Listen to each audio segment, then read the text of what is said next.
रामकृष्ण हरी. नमो सद्गुरु तुकया ज्ञान दीपा, नमो सद्गुरु सुखिदानंद रूपा, नमो सद्गुरु भक्त कल्याण मुक्ते, नमो सद्गुरु भास्करा प्रभू. शिवजयंती उत्सवानिमित्त आयोजित आजच्या या कार्यक्रमामध्ये आपल्या उपळा नगरीमध्ये आपल्या सर्वांशी बोलताना मनस्वी आनंद होतो. छत्रपती शिवरायांचा जेव्हा जेव्हा विचार करतो तेव्हा तेव्हा आपण छत्रपती शिवरायांनी केलेलं या भूमीसाठीचं, या धर्मासाठीचं, संस्कृतीसाठीचं, परंपरेसाठीचं कार्य लक्षात घेणं गरजेचं असतं. आम्हाला खूपदा शिवरायांच्या चरित्रातील खूप साऱ्या गोष्टी माहिती असतात. शिवाजी महाराजांनी अफजल खानाचा वध केला, शिवाजी महाराजांनी शाहिस्ते खानाची बोटं काढली, शिवाजी महाराजांनी औरंगजेबाच्या दरबारातून त्याला पाठ दाखवून महाराज स्वाभिमानाने माघारी निघून आले. औरंगजेबाच्या हातावरती तुरी दिल्या. छत्रपती शिवरायांनी स्वतःचा राज्याभिषेक करून घेतला. या सगळ्या गोष्टी माहिती असताना हे सगळं का केलं बा? शिवाजी महाराज निवांत बसले होते, चला बाबा काहीतरी करावं म्हणून आपण हिंदवी स्वराज्याचा उद्योग करू यासाठी ते केलं होतं का? या सगळ्याचा मूळ जो ढाचा आहे तो ढाचा लक्षात घेऊन शिवरायांनी केलेलं कार्य हे कशासाठी आहे याचा विचार करणं ही 21व्या शतकाची आवश्यकता आहे. जोपर्यंत छत्रपती शिवाजी महाराज आम्ही समजून घेत नाही तोपर्यंत आम्ही आमच्या राष्ट्राचं भवितव्य घडवू शकत नाही. त्यामुळे शिवचरित्राचा विचार करताना छत्रपती शिवरायांचा इतिहास आपण समजून घेणं गरजेचं आहे. जर शिवाजी महाराज झाले नसते तर काय झालं असतं? यशवंतराव चव्हाणांचं प्रसिद्ध वाक्य आहे. यशवंतराव चव्हाण साहेब म्हणतात, छत्रपती शिवाजी महाराज झाले नसते तर पाकिस्तानची सीमा जास्त कुठं लांब शोधायला लागली नसती, ती तुमच्या आमच्या घराला येऊन पेटली असती. शांतपणे विचार केला की यशवंतराव चव्हाणांच्या बोलण्याचा अर्थ स्पष्टपणे आपल्याला कळतो. का यशवंतराव चव्हाण साहेब असं म्हणतात? जर छत्रपती शिवाजी महाराज झाले नसते तर पाकिस्तानची सीमा तुमच्या आमच्या घराला येऊन पेटली असती. त्यांच्या म्हणण्याचा अर्थ स्पष्ट आहे. याही पेक्षा सहज सुंदर सोप्या भाषेमध्ये छत्रपती शिवरायांच्या समोर गाताना कविराज भूषण त्यांच्या कामाचं महत्व, कार्याचं महत्व सांगताना म्हणतात, देवल गिरावते फिरावते निसाली ऐसे डूब राव राणी सभी गए लपकी, गौरा गणपती आप ओरण को देता अपनी ही बारी सब मारी गए डुबकी, पीरा पैगंबरा दिगंबरा दिखाई देता सिद्ध की सिद्धाई गई रही बात रब की. अर्थ काय बरं? देवळं पाडल्या जाते, मंदिरं फोडल्या जाते आणि सगळीकडे आलीचे झेंडे फडकतात. अशा वेळेस स्वतःला राव राणे राजा समजणारे लपून बसते, इतरांना शिव्या देणारे शाप देणारे देवी देवता पळून गेले, सिद्ध हस्तसंत लोकांची ताकद निघून गेली आणि सगळीकडे फक्त रबची म्हणजे अल्लाची दुआई शिल्लक आहे. अशा वेळेस काशी की कला जाती, काशीचं वैभव निघून गेले. मथुरेमध्ये आमच्या श्रीकृष्णाच्या जन्मभूमीवर भली मोठी मस्जिद उभी राहिली. काशी की कला जाती, मथुरा मस्जिद बसती. अगर शिवाजी न होते तो सुन्नत होती सबकी, शिवाजी न होते तो सुन्नत होती सबकी. जर छत्रपती शिवाजी महाराज झाले नसते तर तुमची आमची सुनता झाली असती. अर्थात आम्ही हिंदू राहिलो नसतो असं कविराज भूषण शिवरायांसमोर गाताना म्हणतात. आज आमच्या अंगणामधली तुळस, आमच्या मंदिरांवरचे कळस, आमच्या कपाळावर सगंध, गळ्यातली तुळशीची माळ आणि आमच्या घरातला धर्म जर कोणामुळे शिल्लक असेल तर ते फक्त आणि फक्त छत्रपती शिवाजी महाराज. त्यामुळे छत्रपती शिवरायांच्या चरित्राचा जागर करताना शिवरायांनी कशासाठी काही केलं? शिवरायांना हे करण्याची आवश्यकता का भासली? तर या देशीच्या हिंदू समाजावरती, या देशीच्या हिंदू देवी देवतांवरती, या देशाच्या महिला भगिनींवरती, या देशाच्या हिंदू राजांवरती प्रचंड मोठ्या प्रमाणात अत्याचार या देशामध्ये असलेल्या इस्लामिक राजवटींनी केले. खूपदा आम्ही इतिहास विचार करताना छत्रपती शिवरायांनी हिंदवी स्वराज्य स्थापन केलं म्हणताना आपल्याला वाटतं की शिवाजी महाराज गेले मंदिरामध्ये रायरेश्वराच्या आणि आपल्या रक्त सांडलं, त्या पिंडीला रक्ताचा अभिषेक केला शिवलिंगाला आणि छत्रपती शिवरायांनी हिंदवी स्वराज्याची शपथ घेतली. सगळं आलबेल झालं. इतकं सोपं होतं का ते? जेव्हा जेव्हा इतिहासाचा विचार करू तेव्हा तेव्हा आपल्याला हा सगळा इतिहास डोळ्यासमोर आणावा लागेल की छत्रपती शिवरायांच्या पूर्वी अखंड भारतवर्षामध्ये काय बरं परिस्थिती होती. मी नेहमी काही उदाहरण सांगतो. जसं आपल्या इथं सणासुदीला काळे कपडे घालणं निषिद्ध आहे, तसं राजस्थानच्या इतिहासामध्ये 74 हा आकडा निषिद्ध आहे. असं काय बरं राजस्थानच्या इतिहासात आणि 74 या आकड्याचं वाकडे? तर जेव्हा सम्राट अकबर जो आम्हाला सहिष्णू म्हणून शिकवला, चांगला म्हणून शिकवला, त्या सम्राट अकबराने चितोडवर आक्रमण केलं, चितोडचा किल्ला आणि परिसर जिंकून घेतला आणि चितोडचा किल्ला आणि परिसर जिंकून घेतल्यानंतर त्याने आदेश काढला, आतापासून इथपासून दिसतील तेवढे हिंदू कापून काढा आणि त्यांच्या गळ्यातली जानवी गोळा करून आणा. अकबराच्या आदेशाने दिवसभर भीषण हत्याकांड चाललं. दिसेल त्याला मारण्यात आलं, तोडण्यात आलं, जोडण्यात आलं. कित्येकांची मुंडकी छाटली गेली आणि सगळ्यांच्या गळ्यातली जानवी तोडून आणली. जानव्यांचा भला मोठा ढीग अकबराच्या पुढ्यात मांडण्यात आला. ए बाळांनो, घरी जायचं, घरी ज्यांना ऐकायचं नाही त्यांनी घरी जायचं, नाही तर मागे जाऊन काढायचं, आवाज नाही व्हायला पाहिजे. परत नसं ऐकायचं बिंदास घरी जाऊन आराम करायचा, जेवायचं, खावायचं, झोपायचं, बोलायचं नाही आपापसात. जानव्यांचा भला मोठा ढीग गोळा करण्यात आला.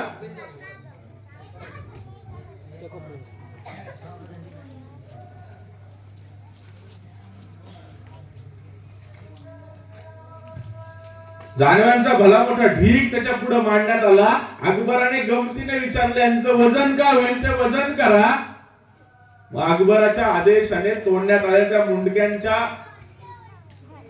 सगळ्या गळ्यातल्या जानव्यांचा ढीग एका तराजूत टाकण्यात आला. त्याचं वजन केलं गेलं. एका जानव्याचं वजन किती असतं? 15 ग्रॅम, 20 ग्रॅम. त्या जानव्यांच्या ढिगाचं वजन भरलं 74 मन 4 शेर. आताच्या काळामध्ये 3000 किलो. सरकारी आकड्यानुसार एका दिवसामध्ये जवळजवळ 30,000 निशस्त्र, निरागस, निष्पाप हिंदू कापले गेले आणि त्यांच्या गळ्यातली जानवी गोळा करून पेटवून दिली. असं देशभर सुरू होतं.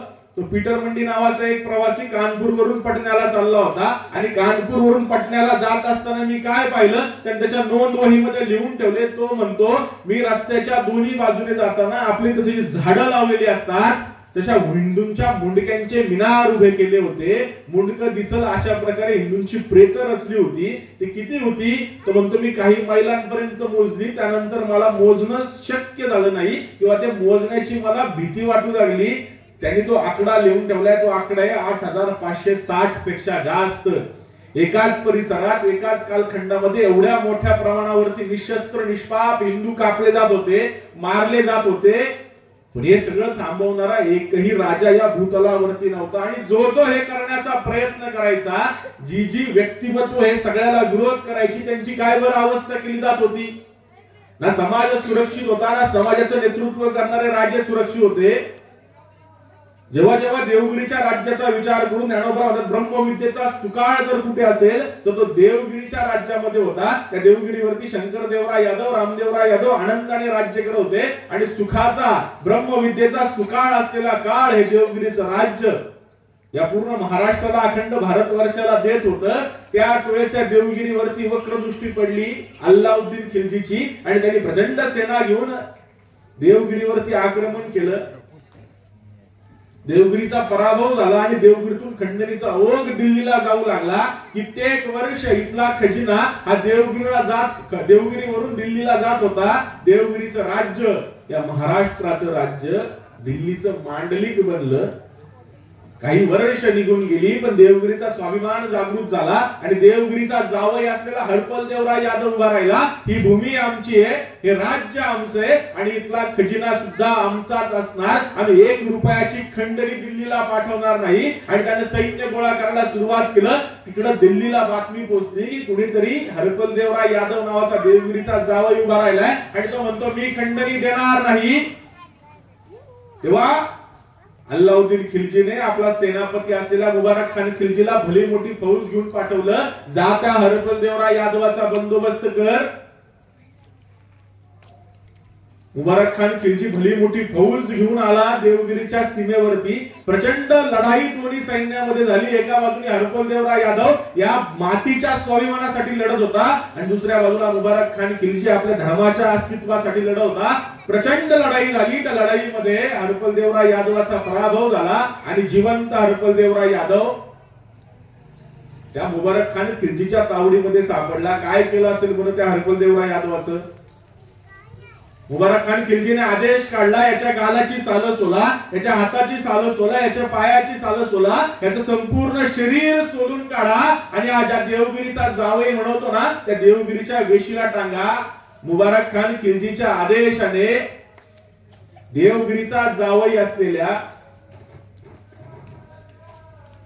हरपलदेवराय यादवाची, विचार करा जावयाचा किती थाट आपल्या सासरी असतो.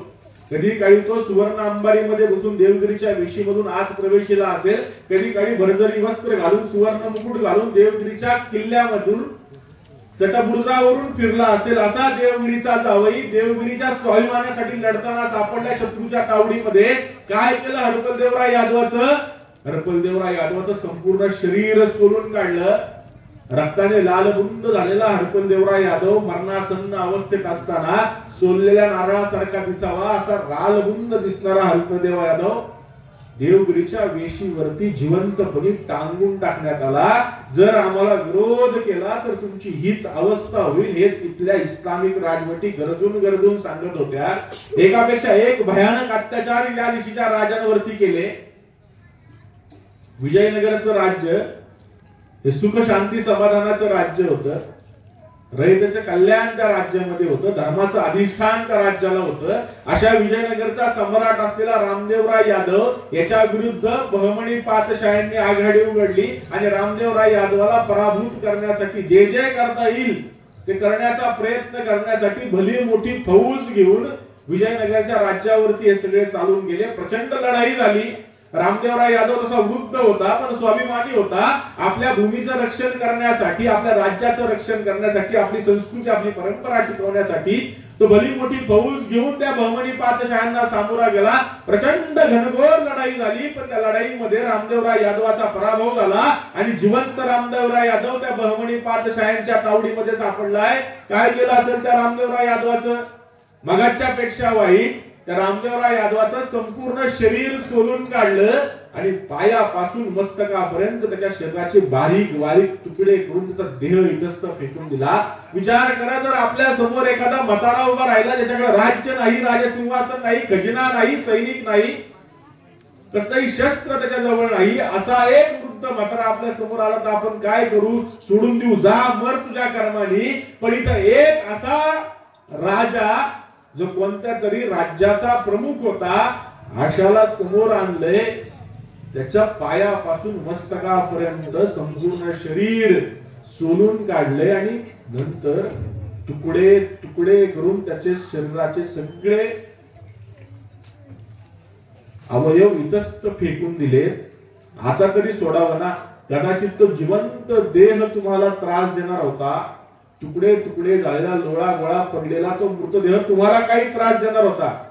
आमच्या प्रभू श्रीरामचंद्रांनी लंकेवरती आक्रमण केलं, रावणाचा वध केला आणि रावणाचा वध केल्यानंतर त्याचा मृतदेह जमिनीवरती पडलाय आणि प्रभू श्रीरामचंद्र बिभीषणाला म्हणतात, बिभीषणा आता तू याचे अंत्यसंस्कार कर. बिभीषण म्हणतो, प्रभू तुम्ही दुसरं काही सांगा पण मी याच्यावरती अंत्यसंस्कार करणार नाही, कारण हा माझा भाऊ जरी असला तरी अधर्मी होता. प्रभू श्रीरामचंद्र म्हणतात, बिभीषणा बरोबर आहे, तो अधर्मी होता पण तो आता मेलाय ना, मेल्यानंतर वैर संपत, मरणांती वैराणी, त्यामुळे त्याच्यावरती अंत्यसंस्कार करणं हे तुझं कर्तव्य आहे. मेल्यानंतर वैर संपत असं सांगणारी आमची हिंदू संस्कृती कुठं? आणि आमच्या देशामध्ये आमचाच राजा शत्रूच्या तावडीत सापडल्यानंतर त्याचं संपूर्ण शरीर सोलून काढले, पायापासून मस्तकापर्यंत त्याच्या शरीराचे कित्येक तुकडे केले. तरी आता तरी सोडावं ना. त्या निजामशाहाने त्या रामदेवराय यादवाचं मस्तक हातामध्ये घेतलं, त्याची सगळी हाडामांसाची घाण बाहेर काढली, ते मस्तक भाल्याच्या टोकावरती घेतलं आणि ते भाल्याच्या टोकावरचं मस्तक नाचवत नाचवत तो आपल्या राजधानीमध्ये नेलं आणि आपल्या राजधानीमध्ये नेऊन घाणमुरीच्या तोंडावर अशा प्रकारे चिटकवलं की घाणमुरीची सगळी घाण रामदेवरायाच्या तोंडातून बाहेर येईल. आजच्या भाषेमध्ये या देशीच्या विजयनगरच्या साम्राज्याच्या शेवटच्या शासकाचं मस्तक निजामशाहाने आपल्या राजधानीमध्ये नेऊन संडासाच्या तोंडाला अशा प्रकारे चिटकवलं की संडासाची सगळी घाण रामदेवरायाच्या तोंडातून बाहेर येईल.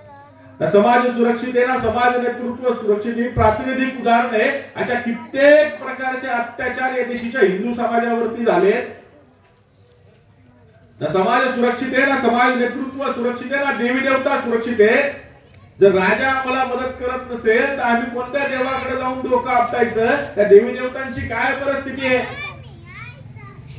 मगाशी काकांसोबत फिरत होतो परिसरामध्ये बापूंनी सांगितलं की आमच्या इथे मंदिरांना कळस नाहीयेत, कारण निजामाची राजवट होती आणि निजामाची राजवट असेल तर मंदिरांना कळस असेल तर मंदिरांचे कळस तोडले जायचे, मूर्त्या फोडल्या जायच्या. त्यामुळे आमच्या सगळ्या परिसरामध्ये मंदिरांना कळस नाहीये. विचार करा, ही लढाई धर्माची होती का राज्य विस्ताराची होती? जर राज्य विस्ताराची होती तर आमची मंदिरं का तोडली गेली, आमच्या देवी देवता का फोडल्या गेल्या, असा विचार कधी आम्ही करणार? सम्राट इल्तुमिशने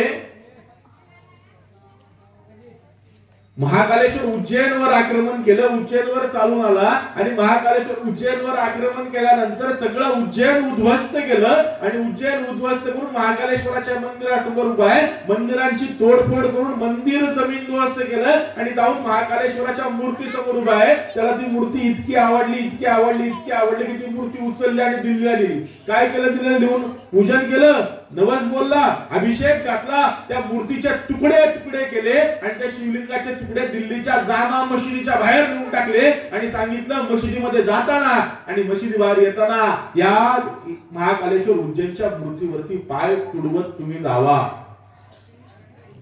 मेहमूद गझनीने 17 वेळा सोरटी सोमनाथ लुटलं आणि 17 वेळा त्याला सोन्याने मिळवलं, पण मेहमूद गझनीने फक्त सोरटी सोमनाथ नाही लुटला, आमचा स्वाभिमान सुद्धा लुटला.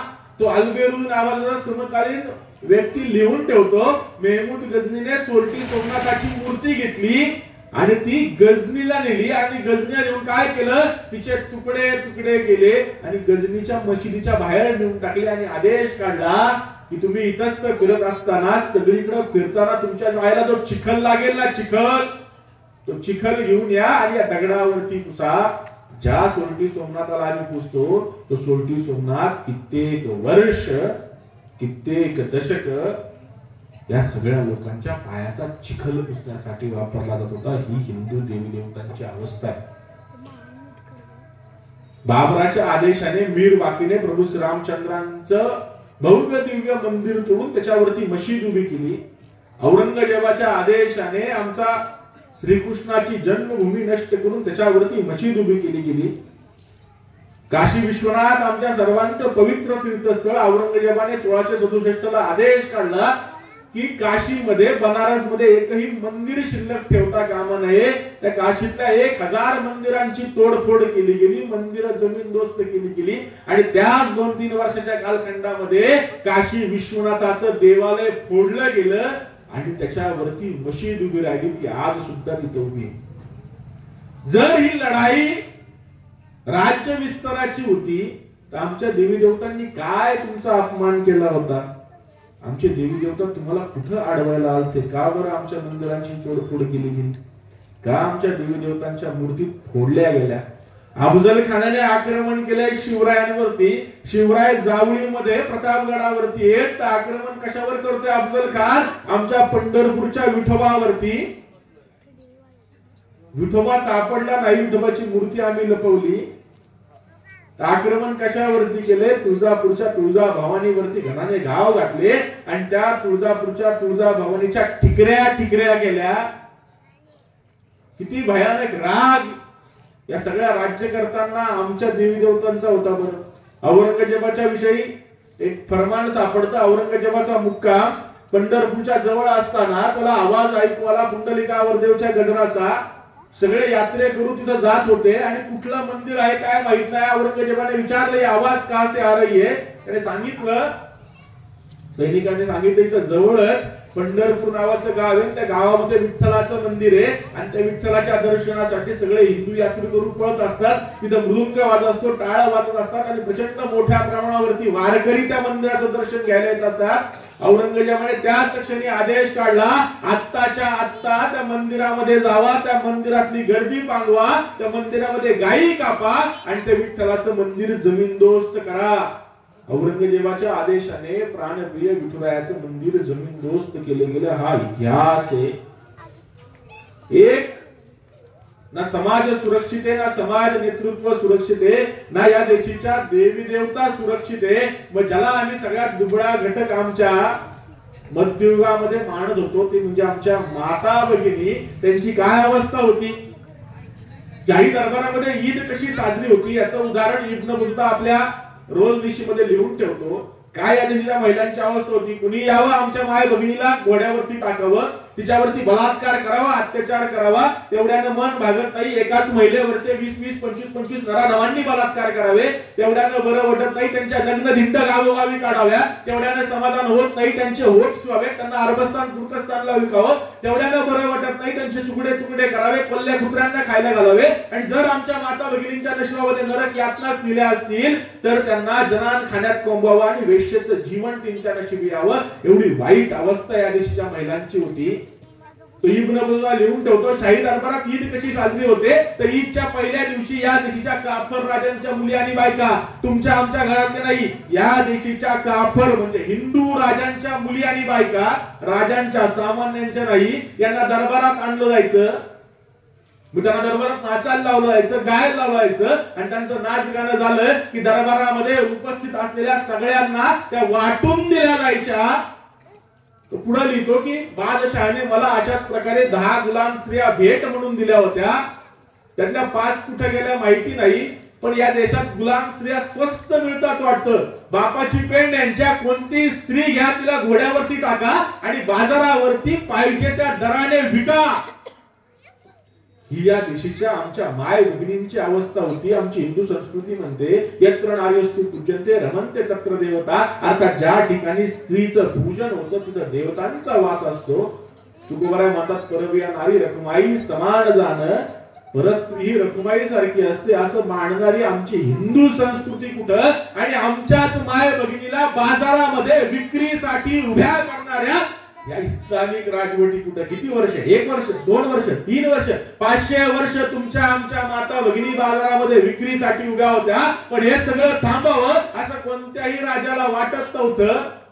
या देशाच्या देवी देवतांवरती होणारे अत्याचार, या देशाच्या महिलांवरती होणारे अत्याचार हे प्रचंड प्रमाणात वाढत असताना हे सगळं थांबवणारा विश्वातील या भारत मातेचा एकमेव सुपुत्र म्हणजे छत्रपती शिवाजी महाराज. छत्रपती शिवरायांनी हे सगळं थांबवून हिंदूंचं राज्य प्रस्थापित केलं, ज्याला आम्ही हिंदवी स्वराज्य म्हणतो. ते कशासाठी केलं आणि ते कशाच्या आधारावरती केलं. सगळ्यात पहिला आधार आहे राजमाता जिजाऊंचे संस्कार. रवींद्र परमानंदांनी राजमाता जिजाऊंच्या डोहाळ्यांचं वर्णन केलंय. हे आपोआप झालं का. राजमाता जिजाऊंनी शहाजीराजांनी संकल्प घेतला हिंदुस्थानच्या मुक्तीचा, हिंदूंच्या स्वातंत्र्याचा. राजमाता जिजाऊंना शिवनेरीवर डोहाळे लागलेत आणि राजमाता जिजाऊंच्या मैत्रिणी त्यांना विचारतात जिजा काय खावंसं वाटतं ग, जिजा काय प्यावंसं वाटतं ग.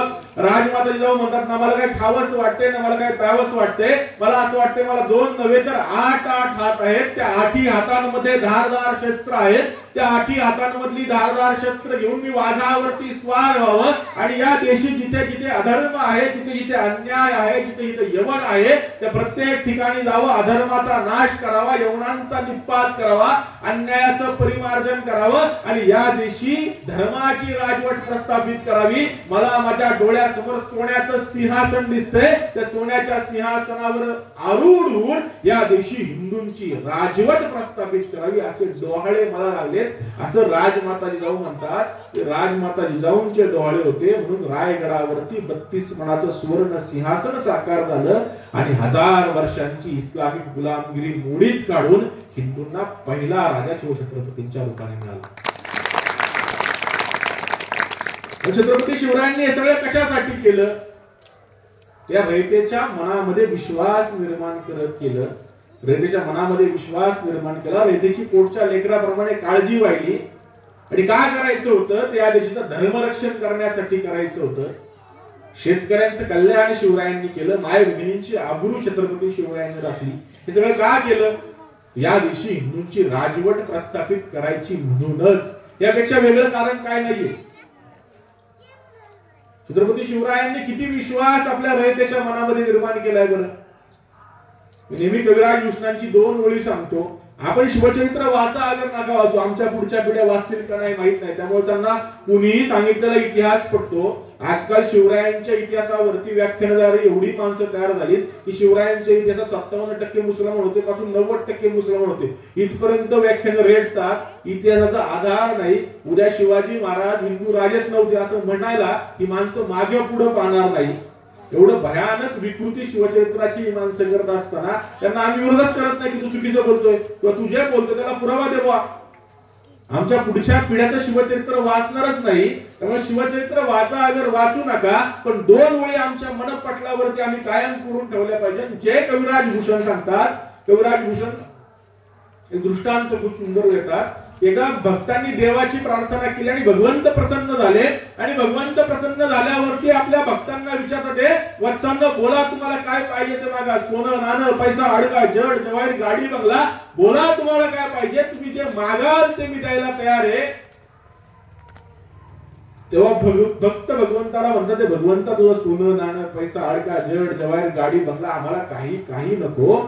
त्याही पुढे जाऊन काय म्हणतात ते भक्त कविराज भूषण खूप सुंदर लिहून ठेवतात, बेपारी जहाज के ना राजा भारी राज के. हे भगवंता तू आम्हाला कोणत्याही जहाजाचं व्यापारी करू नकोस अथवा कोणत्याही राज्याचं राजेपद देऊ नकोस. छत्रपती शिवरायांच्या मध्ययुगीन कालखंडामध्ये जहाजाचं व्यापारी असणं अर्थसत्तेचं लक्षण होतं आणि राज्याचं राजेपद असणं हे सामर्थ्य शक्तीचं प्रतीक होतं. हा सगळा समाज म्हणतोय सोनं नाणं पैसा अडका जड जवळ गाडी बंगला काही नको, त्याही पुढे जाऊन आम्हाला काय नकोय तर भगवंता आम्हाला जहाजाचं व्यापारी पद सुद्धा नकोय आणि राज्याचं राजे पद सुद्धा नकोय. एवढं सगळं त्यागून ती लोक मागतात काय, आपल्याला देव प्रसन्न झाला तर आपण लगेच सांगू जरा यांना लग्न व्हायला पाहिजे, तेव्हा जरा बघ की चांगलं स्थळ, चांगली नोकरी भेटली काय बाबा, टू व्हीलर चालू व्हायचा का, जरा मोठी गाडी भेटेल का, चांगली नोकरी भेटली पाहिजे, नोकरी परमनंट व्हायला पाहिजे. एवढं सगळं आपण देवा पुढे जाऊन हात जोडून लागतो. तर भगवंत प्रसन्न झालेत आणि भगवंत प्रसन्न होऊन भक्तांना विचारतात, वत्सांनो मागायचंय ते मागा. त्यावेळेस लोक म्हणतात, भगवंता आम्हाला तुझं काही नको, सोनं नाणं पैसा अडका जड जवाहीर गाडी बंगला काही नको, त्याही पुढे जाऊन जाचाचं व्यापारी पद सुद्धा नको आणि राज्याचं राजेपद सुद्धा नको, मग आम्हाला काय दे.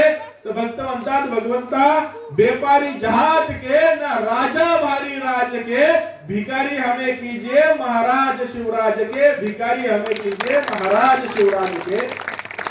भगवंता जर तुला आम्हाला काय द्यायचंच असेल करायचं असेल तर छत्रपती शिवाजी महाराजांचं भिकारी तू आम्हाला बनव. इतका विश्वास शिवरायांनी त्या रयतेच्या मनामध्ये निर्माण केला.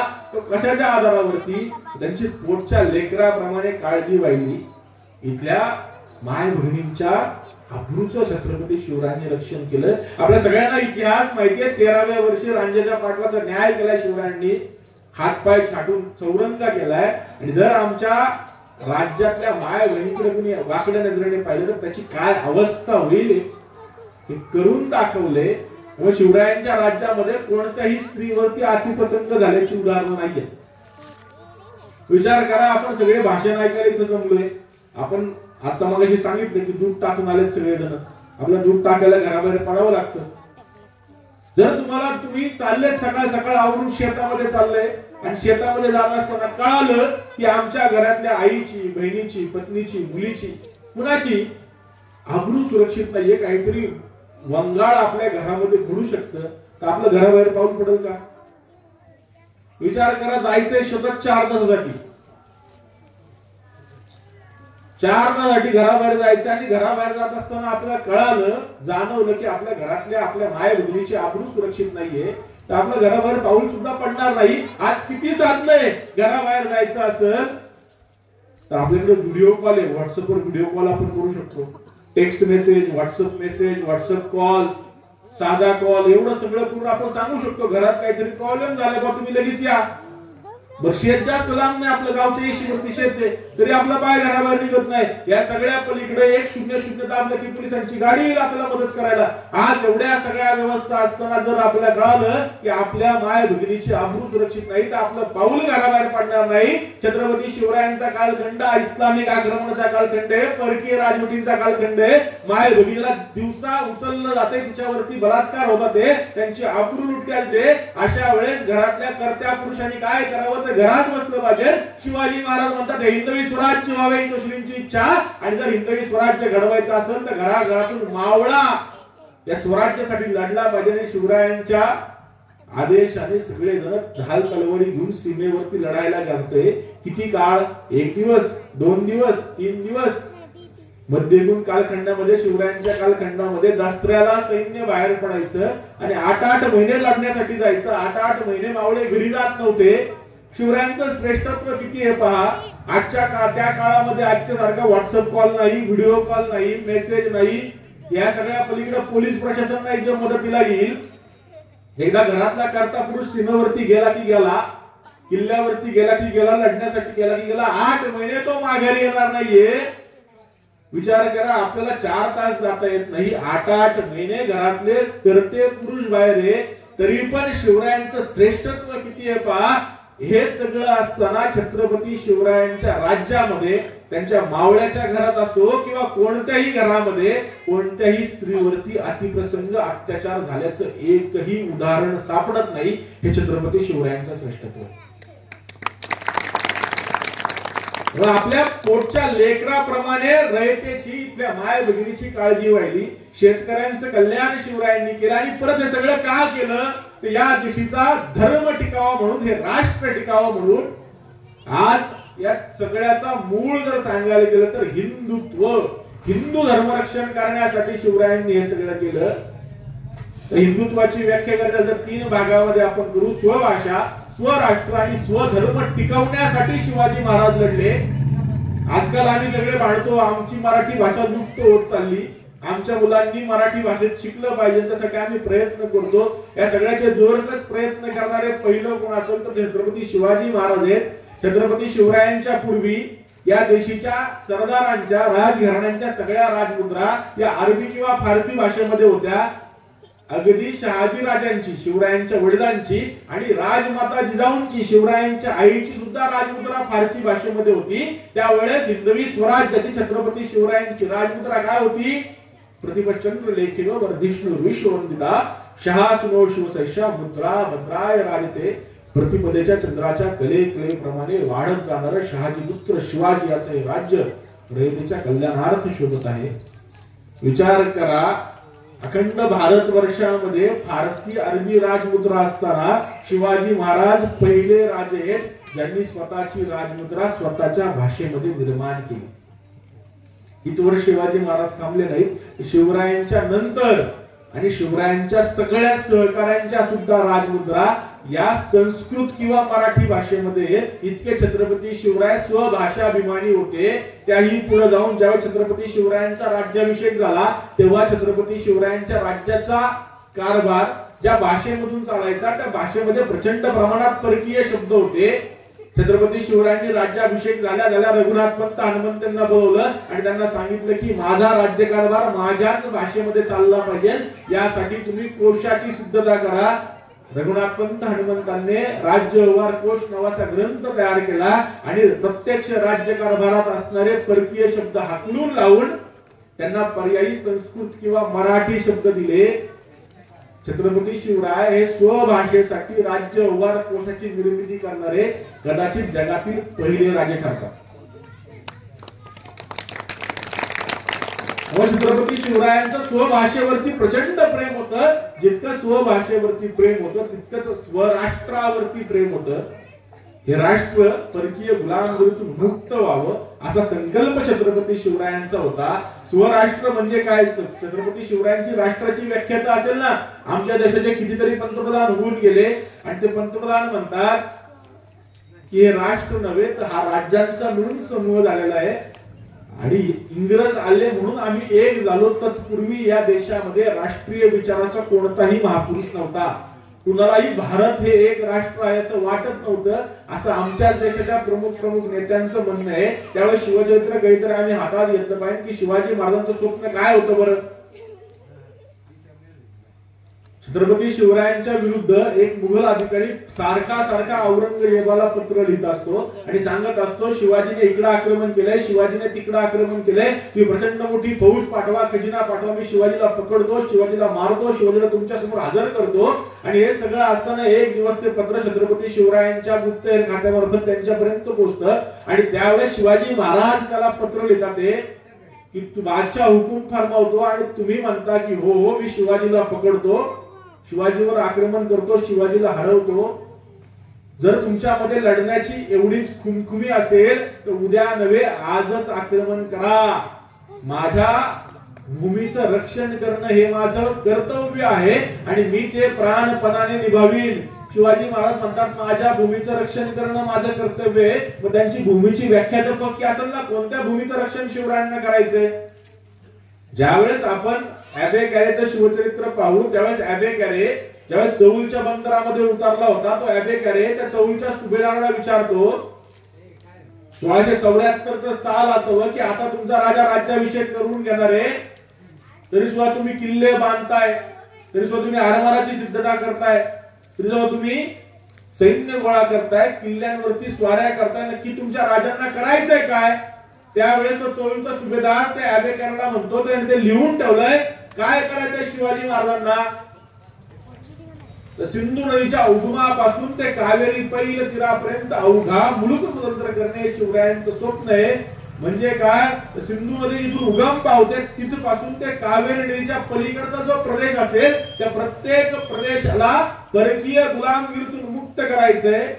आजच्या भाषेत सांगायचं झालं तर अहद तंजावर, तहत पेशावर, कच्छ ते कामरूप, काश्मीर ते कन्याकुमारी, अटक ते कटक, जो अखंड भारताचा प्रदेश आहे त्या अखंड भारताला इस्लामिक गुलामगिरीतून मुक्त करून हिंदूंची राजवट प्रस्थापित करणं हे छत्रपती शिवाजी महाराजांचं स्वप्न आहे. त्यामध्ये आजचा अफगाणिस्तान येतो, आजचा पाकिस्तान येतो, आजचा बांगलादेश येतो, आजचा नेपाळ येतो, आजचा ब्रह्मदेश येतो, आजची श्रीलंका येते, तिबेट येतो. हे सगळं सोडून जो आज शिल्लक असलेली आमची भारत माता आहे तर इथेच येते. या सगळ्या देशांनी मिळून जो अखंड भारत तयार होतो त्या अखंड भारतातून इस्लामिक गुलामगिरी नष्ट करून भगवा ध्वज फडकवणे शिवाजी महाराज स्वप्न. स्वराष्ट्र आणि स्वराष्ट्र निर्मितीसाठी जे जे करावं लागेल ते छत्रपती शिवरायांनी केलं. छत्रपती शिवरायांनी आरमाराची निर्मिती केली, छत्रपती शिवरायांनी अष्टप्रधान मंडळाची निर्मिती करून प्रशासकीय कामांचं वाटप केलं. छत्रपती शिवरायांनी नाण्यांची निर्मिती केली. छत्रपती शिवरायांच्या पूर्वी इथला राज्यकारभार वेगवेगळ्या नाण्यांनी चालायचा. ती नाणी अर्थात आपल्या भाषेतील नव्हती. शिवरायांच्या पूर्वी राज्यकारभारात असलेली नाणी अरबी किंवा फारसी होती. छत्रपती शिवरायांनी राज्याभिषेक केल्या स्वतःची नाणी निर्माण केली आणि नाणी निर्माण करत असताना शिवराय आणि होड ही दोन नाणी आजच्या काळामध्ये आपल्याला सापडतात. त्याच्यामध्ये एका बाजूला मजकूर लिहिला श्री राजा शिव आणि दुसऱ्या बाजूला मजकूर लिहिला छत्रपती. आजच्या काळामध्ये विचार करा, ज्या वेळेस संपूर्ण देशामध्ये अरबी आणि फारसी नाणी प्रचलित होती त्यावेळेस शिवरायांनी स्वतःचं नाणं चलनामध्ये आणलं, ज्याच्यामध्ये आजच्या काळात सांगायचं तर मराठी भाषेमध्ये लिहिलं होतं श्री राजा शिव आणि छत्रपती. जर तुम्हाला कोणी चीनचा डॉलर दिला आणि चीनचा डॉलर देऊन सांगितलं की याचं मूल्य 80 रुपये, जावा हॉटेलमध्ये आणि जाऊन एक भेळ खावा, तुम्हाला ती भेळ देईल काय दुकानदार मध्ये काय तुम्हाला बुवा एक असलं काय चालत नाही, गांधी बाबाची नोट घेऊन ये मग तुला भेळ खाऊ घालतो. आज विश्व इतकं पुढारलेलं असताना सुद्धा आमचा दुकानदार आमचं चलन सोडून दुसरं काही घेणार नाही. गांधी बाबाची नोट दिली नाही तर दुसरं काही जरी दिलं तरी तो त्याच्यावरती आपला भेळ देणार नाही. छत्रपती शिवरायांच्या मध्ययुगामध्ये अखंड भारतवर्षामध्ये अरबी फारसी नाणी चलनात असताना छत्रपती शिवरायांनी स्वतःच्या भाषेतलं नाणं आणलंय. नवे ते चालवून सुद्धा दाखवलंय. छत्रपती शिवरायांचं श्रेष्ठत्व आहे. नाण्यांच्या निर्मितीची गोष्ट सांगितली ती खूप सुंदर आहे की छत्रपती शिवरायांनी स्वतःची नाणी सुरू केली. आजकाल आत्मनिर्भर भारत जोरात चालू आहे. त्या आत्मनिर्भर भारताचं जर कोण मूळ असेल तर ते आपले छत्रपती शिवाजी महाराज. आत्मनिर्भर भारत आज आम्ही म्हणतो पण हे सगळं शिवरायांनी 400 वर्षापूर्वी केले. ती गोष्ट काय सांगितली ती छत्रपती शिवाजी महाराजांनी स्वतःची नाणी काढली. 400-500 वर्ष नाणी निर्माण झाले या भूमीमध्ये. मग शिवाजी महाराजांनी नाणी निर्माण करण्याचा कारखाना सुरू केला, टाकसाळ ज्याला म्हणतात. की नाणी निर्माण व्हायला लागली. एखादं नाणं मोठं व्हायचं, एखादं नाणं छोटं व्हायचं, एखाद्या नाण्यावरती मजकूर नीट छापला जायचं, एखाद्या नाण्यावरती मजकूर नीट छापला जायचं नाही. आणि शिवाजी महाराज चिंता होती की हे कसं नीट करता येईल बुवा. आम्ही नाणी छापण्याचा कारखाना सुरू केला, आमचं नाणं चलत आणलं, पण एखादं नाणं वजनानं जास्त भरते, एखादं नाणं वजनानं कमी भरते, एखादं नाणं मोठं होते, एखादं नाणं छोटं होते, एखाद्या नाण्यावरती मजकूर छापला जातो, एखाद्या नाण्यावरती मजकूर छापला जात नाहीये. मला माझी नाणी सुबक, सुंदर आणि प्रमाणबद्ध पाहिजे. हे कोण करून देईल? तेव्हा तत्कालीन आपले सगळे अधिकारी म्हटले की महाराज एक काम करू, आपण इंग्रजांना या सगळ्याचा अनुभव आपण इंग्रजांना बोलू, इंग्रज आपल्याला काय मदत करतील का ते पाहू. मग छत्रपती शिवरायांनी सांगितले की बोलवा इंग्रजांच्या अधिकाऱ्यांना. इंग्रजांचे अधिकारी दरबारामध्ये आले आणि मग शिवाजी महाराजांनी त्यांना समस्या बोलवून सांगितली की आम्ही नाणी छापायला सुरुवात केलीच खरी, पण आमची नाणी एखादं नाणं छोटं, एखादं नाणं मोठं, एखाद्या नाण्याचं वजन कमी, एखाद्याचं जास्त, एखाद्यावरती मजकूर छापला होता, एखाद्यावरती मजकूर छापला जात नाहीये. आम्हाला आमची नाणी सुबक, सुंदर आणि प्रमाणबद्ध छापून पाहिजे नाहीत. तुम्ही आम्हाला काय मदत करू शकता का? इंग्रज म्हटले अरे का नाही मदत करणार, आम्ही तुम्हाला तुमची नाणी छापून देऊ. शिवरायांना बरं वाटलं की हे नाणी छापून देतात, काय अजून पाहिजे. शिवाजी महाराजांनी विचारलं की या बदल्यात आम्ही तुम्हाला किती पैसे द्यायचे. इंग्रज अधिकारीला पाठवतो, ते म्हटले राजे तुम्ही आम्हाला काही पैसे देऊ नका, पण तुमची नाणी आम्हीच कायम स्वरूपी छापू, असं आमच्यासोबत कॉन्ट्रॅक्ट तुम्ही करा की तुमची नाणी छापण्याचा अधिकार फक्त आम्हालाच असेल. शिवाजी महाराजांना इंग्रजांची गोम लक्षात आली आणि तेव्हा शिवाजी महाराजांनी त्यांना विचारलं की नाणी छापण्याचा तुम्हाला किती वर्षांचा अनुभव आहे. तो इंग्रज अधिकारी अभिमानाने म्हटला राजे गेली 200 वर्ष आम्ही नाणी छापण्याच्या क्षेत्रात आहोत, म्हणून आमची नाणी सुबक, सुंदर आणि प्रमाणबद्ध आहेत. आपल्यासारखा राजा असं म्हटलं असतं वा वा, अरे 200 वर्षांचा अनुभव, घ्या आमची नाणी तुम्हीच छापावा. काय म्हणतात शिवाजी महाराजांना, तुम्हाला नाणी छापण्याचा किती वर्षांचा अनुभव आहे.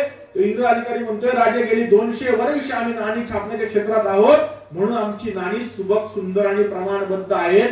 त्याच क्षणाला छत्रपती शिवाजी महाराज त्या इंग्रज अधिकाऱ्याला म्हणतात मग 200 वर्षांनी माझी सुद्धा नाणी तुमच्या इतकीच सुबक, सुंदर आणि प्रमाणबद्ध असतील.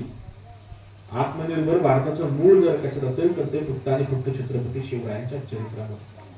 स्वराष्ट्र, आणि जितकं स्वराष्ट्रासाठी शिवरायांचं कार्य आहे त्याही पुढे जाऊन स्वधर्म रक्षण हे शिवचरित्राचं मूळ आहे.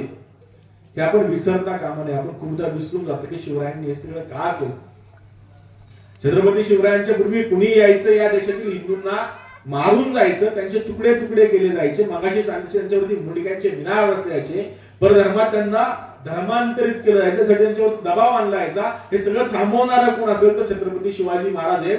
गोव्याच्या पोर्तुगीज व्हाईसरॉयने आदेश काढला गोव्यात फक्त रोमन कॅथलिक ख्रिश्चन लोक राहतील, जे ख्रिश्चन नाहीत त्यांनी गोवा सोडून निघून जावं, त्यांनी ख्रिश्चन व्हावं, तेव्हा त्यांच्या कत्तली करण्यात येतील, त्यांचे शिरच्छेद करण्यात येईल, त्यांची मुंडकी छाटून देतील.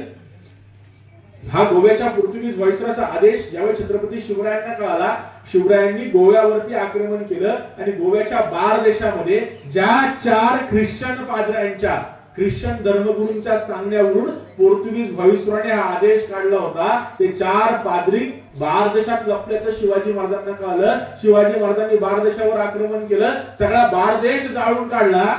त्या 4 पाद्र्यांना आपल्या समोर गुडघ्यावरती बसवलं आणि छत्रपती शिवाजी महाराज त्या 4 ख्रिश्चन पाद्र्यांना विचारतात ते जर गोव्यामध्ये राहायचं असेल तर रोमन कॅथलिक ख्रिश्चन व्हावं लागेल ना, जर गोव्यामध्ये राहून जर ख्रिश्चन झाला नाही तर त्याचं मुंडकं छाटण्यात येईल ना. आता तुम्ही माझ्या प्रदेशात आहात, तुम्हाला माझा हिंदू धर्म स्वीकारावा लागेल. ते 4ही पाद्री म्हटले राजा आम्ही तुमचा धर्म स्वीकारू शकत नाही. आपल्यासारखा असतं तर म्हटलं असं ठीक आहे बाबा, एवढ्या लांब आलो, एवढ्या वेळेस त्रास दिला, परत आमच्या रयतेला त्रास देऊ नको, एवढ्या तुला माफ करतो, परत तुला माफ करणार नाही. पण ते आपल्यासारखे राजे नाहीये, ते हिंदू पदपात शाह, हिंदू धर्माभिमानी छत्रपती शिवाजी महाराज आहेत. ते काय म्हणतात ते जर गोव्यात राहायचं असेल तर रोमन कॅथलिक ख्रिश्चन व्हावं लागेल ना, जर ख्रिश्चन झालंय तर मुंडकं छाटण्यात येईल ना. आता तुम्ही माझ्या प्रदेशात आहात, तुम्हाला माझा हिंदू धर्म स्वीकारावा लागेल. ते 4ही पाद्री म्हटले आम्ही तुझा धर्म स्वीकारू शकत नाही. त्या क्षणाला छत्रपती शिवरायांनी 4ही पाद्र्यांची मुंडकी छाटली आणि गोव्याच्या पोर्तुगीज व्हाईसरॉयला पाठवून दिली. जर तुम्ही माझ्या प्रजेला धर्मांतरित करण्याचा प्रयत्न करत असाल तर तुमची मुंडकी छाटल्याशिवाय राहणार नाही. छत्रपती शिवरायांचे संस्कार. धर्मांतरणाला जगात विरोध करणारा पहिला राजा म्हणजे छत्रपती शिवाजी महाराज। इथवर शिवाजी महाराज थांबले नाही, धर्मांतरणाला विरोध तर केलाय, पण जे जे परधर्मात गेले त्या सगळ्यांना स्वधर्माची वाट मोकळी करून दिली। नेतोजी पालकर शिवरायांवरती नाराज झाले म्हणून औरंगजेबाला जाऊन मिळाले आणि औरंगजेबाला जाऊन मिळाल्यानंतर 10 वर्ष औरंगजेबाची चाकरी केली। नेतोजी पालकरांचा 10 वर्षात सुलतान मोहम्मद कुली खान झाला।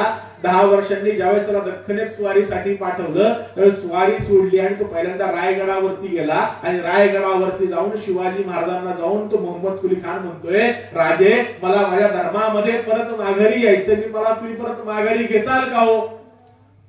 जर शिवाजी महाराज सर्व धर्म समभाववादी होते, सेक्युलर होते, जर शिवाजी महाराज हिंदू धर्माभिमानी नव्हते तर शिवाजी महाराज म्हटले असते, अरे मोहम्मदा कशाला तुला माझ्या धर्मामध्ये यायचंय, तुझा धर्म का आणि माझा धर्म काय एकच की, एवढं तुझ्या धर्मात गुडघ्यावरती बसून देवाची प्रार्थना करायला लागते, आमचं लोटांगण घालायला लागतं, कशाला तुला इकडे यायचंय? पण शिवाजी महाराज सर्व धर्म समभाववादी नव्हते, ते हिंदू पदपातशाह होते। म्हणून छत्रपती शिवरायांनी मोहम्मद कुली खानाला मांडी लावून बसवले आणि मोहम्मद कुली खानाचा नेतोजी पालकर करवून घेतलाय। इथवर शिवाजी महाराज थांबले नाही तर नेतोजीच्या पुतण्याला जानोजी पालकराला स्वतःची मुलगी देऊन त्याचं हिंदू धर्मामध्ये पुनर्वसन केले। अखंड भारताचा इतिहास वाचून काढा, जेवढी जेवढी कागद मिळते तेवढी सगळी चाला। या देशातल्या प्रत्येक राजांनी, कित्येक राजे होऊन गेले, त्या प्रत्येक राजांनी शिवरायांच्या पूर्वीचा इतिहास आहे की आपल्या मुली या मुघल अधिकाऱ्यांना, मुघल बादशाहांना दिल्या आपलं राज्य टिकवण्यासाठी। मुसलमानांना मुली देणारे राजा आणि सरदार या देशामध्ये होते। हे सगळं होत असताना छत्रपती शिवाजी महाराज नावाचा एकमेव राजा असा होता ज्याने परधर्मात गेलेल्या मुसलमानाला आपल्या घरामध्ये शुद्धीकरण करून हिंदू करून घेताना स्वतःची मुलगी दिली। छत्रपती शिवराय हिंदू धर्माभिमानी होते, सांगताना लाज वाटण्याची काही कारण नाही, कारण तुम्हाला मला म्हणता धर्माचा विरोध नाही करता, जे घडले ते सांगायचे।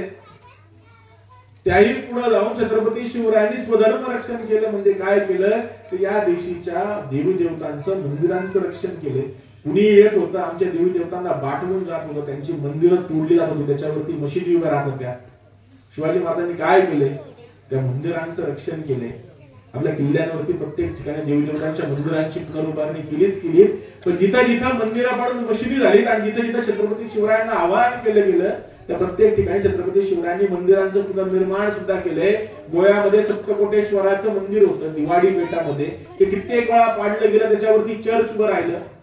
छत्रपती शिवरायांनी ते त्यावरचं चर्च पाडून परत मंदिरांची पुनरुभारणी केली, स्वतःच्या हिंदू वास्तुतेचा परिचय करून दिला। अशाच प्रकारे शिवाजी महाराज तिरुवन्नमलाई आणि समुद्र पेरुमल येथे गेले होते आणि तिथे गेलेले असताना शिवरायांनी पाहिलं समोर 2 मशिदी उभ्या होत्या। महाराजांनी विचारलं या मशिदींचा इतिहास काय? महाराजांना सांगण्यात आलं या ठिकाणी नायक राजांनी बांधलेली शिवाची आणि विष्णूची मंदिरं होती, ती मंदिरं पाडून या ठिकाणी मशिदी उभ्या केल्या गेल्या। आपल्यासारखा राजा असं तो म्हटला असं ठीक होतं, जुन्या काळात झाला तर सोडून द्या, मंदिर दुसऱ्या ठिकाणी उभी करा। आजकाल पुरोगामी नावाचं एक खेळ आलतं, म्हणजे मंदिर नको मशीद नको, हॉस्पिटल बांधा। प्रत्येकाने काय काय सल्ले दिले असतील शिवाजी महाराजांना। शिवाजी महाराजांना सांगण्यात आलं इथं नायक राजांनी बांधलेली शिवाची आणि विष्णूची मंदिरं होती, ती मंदिरं पाडून या ठिकाणी मशिदी उभ्या केल्या गेल्या। जर शिवाजी महाराज सर्व धर्म समभाववादी असते तर शिवाजी महाराज सोडून दिलं असतं, काय आहे तर राहू दे, आपल्याला काय करायचंय। शिवाजी महाराज हिंदू पदपातशाह आहेत, पण शिवाजी महाराजांनी त्या दोन्ही मशिदी पाडल्या आणि त्याच्यावरती पुनश्च एकदा मंदिरांची पुनरुभारणी केली। हा शिवाजी महाराजांचा इतिहास आहे।